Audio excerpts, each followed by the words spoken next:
Akili ya nne ni mimi ni binadamu, mimi nafanya vitendo vya binadamu. Unacheki? Na akili ya tano ni kujua kwamba mimi ni kuumbwa niliumbwa. Mimi sio mimi nilijiumba. Hiyo ni akili ya tano. Zote zinakuwa akili tano za binadamu.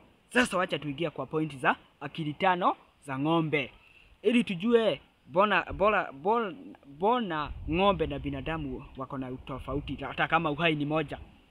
Juu ng'ombe hey, inaingia kuingia. Juu ng'ombe akili ya kwanza kukunia. Sana akili ya ng'ombe ya kwanza ni ya kukunia. Juu unakutanga ng'ombe ikiwa imetulia imekaa tu, kazi ni kukunia. Juu unakuta ng'ombe moja unaona kiugo ya ng'ombe yani 15 by 15, unakuta hiyo kiugo imejaa mafi na ni ng'ombe moja. Kumaanisha hiyo akili ya kwanza ya ng'ombe ni kukunia. Akili ya pili ni ya kufikiria kwanza kwamba hii ni mimi ni ng'ombe. Na unajua sio ng'ombe inafikiria, ni akili inafikiria. Ni akili za ng'ombe zinafikiria. Zinafikiria mimi ni ng'ombe na tabia zangu nafaa kutenda kama ng'ombe, nafaa kukaa kama na ng'ombe, nikae kama ng'ombe juu mimi ni ng'ombe. Lakini sio mimi ng'ombe, nasema hiyo ng'ombe. Akili ya tatu ya mwisho ni ya kukula. Hiyo hakuna mnyama yoyote ama kitu chochote inaweza survive bila kukula. Kwa hivyo inajua akili ya tatu ni ya kukula.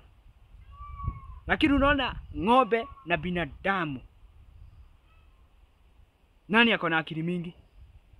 Juu hizi ni tatu. Hizi ni tatu na hizi ni tano. Juu ng'ombe inajua mimi ni ng'ombe, nafaa kutenda tabia za ng'ombe. Na ng'ombe inajua mimi ni ng'ombe na ninatarajiwa kutengeneza mafi. Mafi hiyo ikuwe mbolea.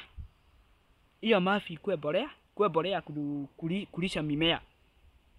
Na ng'ombe inajua kwamba mimi tabia zangu nafaa nikae kama ng'ombe kabisa. Kabisa nikae kama ng'ombe. Na watu waache kuita watoto wa ng'ombe. Mara mnaita mtu wa ng'ombe. Juu huyo mtoto anakuwa kama ng'ombe kabisa. Ataangua kwa mtoto kwanza akakizaliwa. Unakutaka hata katoto kakikua kakubwa kaanza hata kulialia kama ng'ombe. Kuma juu hiyo jina, nguvu ya hiyo jina imeingia ndani yako katoto, sasa kamekuwa kama ng'ombe. Tabia ni za ng'ombe kabisa, hata kufikiria. Huyo mtu anachukua dakika mingi sana za kufikiria. Hiyo dakika za kufikiria angekuwa ametenda kitu. Sasa unaona anachukua wakati mwingi wa kufikiria. Hiyo si unaona sasa muache kuita watu wa ng'ombe. Mimi hata jina kama hiyo siwezi taka. Hata heri hivyo mimi naitwa Mohujia. Hata heri uite mtu Mohujia.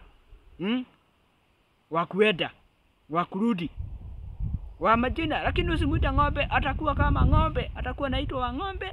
Juu yeye yeye ni ng'ombe na sio kumtusi. Hiyo mimi siwezi kubali.